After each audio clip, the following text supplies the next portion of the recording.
Welcome to part 2 of the first module.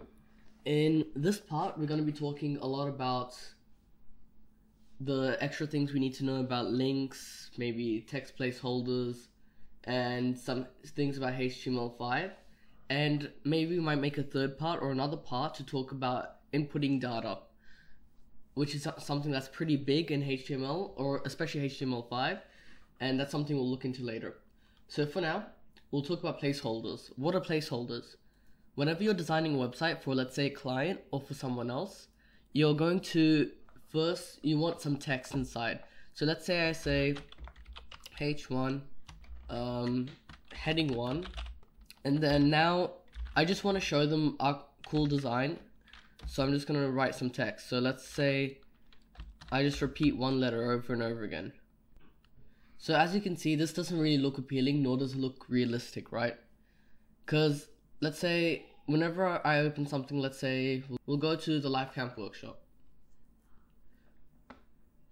All of this text, if I inspected this, edited the code to, let's say,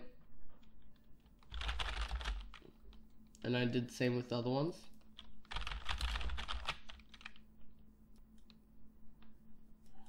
This is not a realistic example. So what are text holders, or placeholders, sorry? They're basically something like this. So I'll say H1, who are we? So you can use an example header. It doesn't have to be true, it's fine. Now P/P. Then I'm going to copy paste something called lorem ipsum, a very common example for placeholder text. Now if I run the code, this looks much more real. Even though it looks like it's in another language, it looks like someone actually wrote all of this down. And what I'm going to do is that I'm going to put BR where they should be. BR,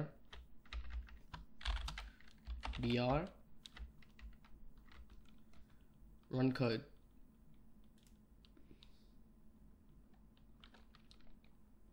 Now, if I copy this and I want to put this in a, let's go to blogs and paste this in.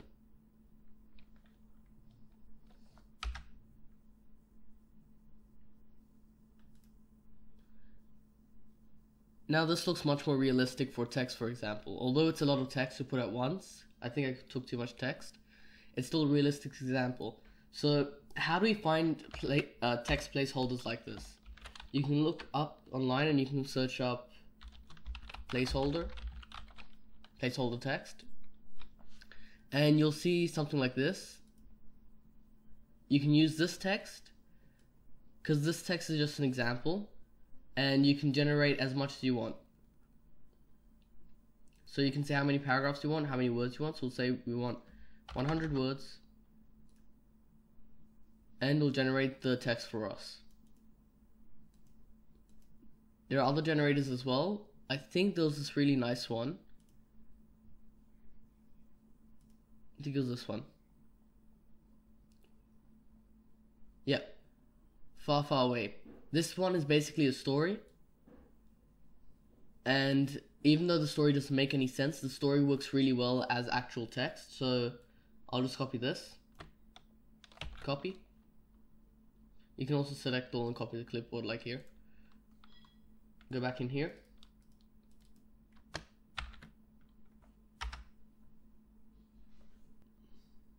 There. And this works much better as, what's it called?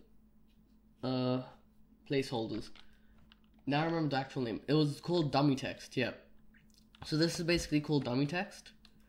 So P/P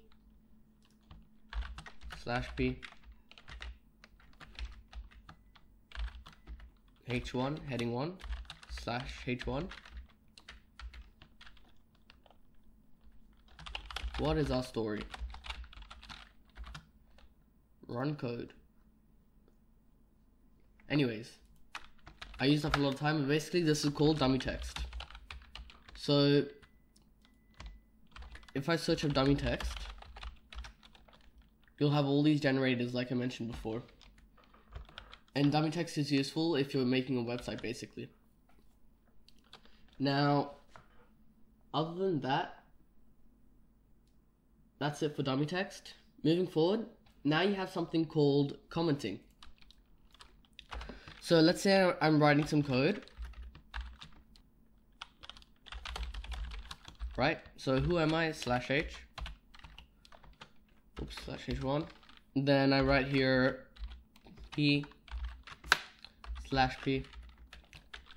my name is Shayan Ali, and I'll try and use the same bold thing we used last time, and I go to XXX school,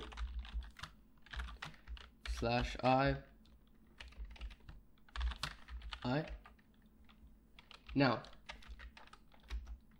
what commenting is basically you can put this little arrow here, you put an exclamation mark, 2 dashes, then over here you type in whatever you want.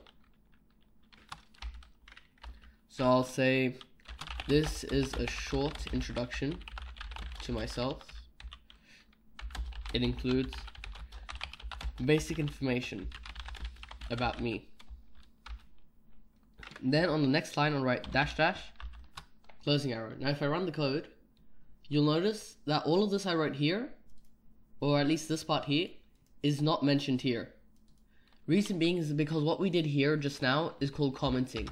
It's when we comment out the information, and commenting is useful for many things. So when we say H1, so whenever we're writing a lot of code, especially complicated code, what happens is that sometimes if someone else is working with us, or if we need to give the website to someone else, or if the code is too much to read, you're going to write a comment. Let's just say hypothetically, this is code about buttons and inputting data into a survey form for a website, right? Then above this, I'll write a comment, exclamation mark, so opening triangular brackets, exclamation mark, -- this code talks about, so this code talks about the survey, and I'll just say input data related code. This is only an example.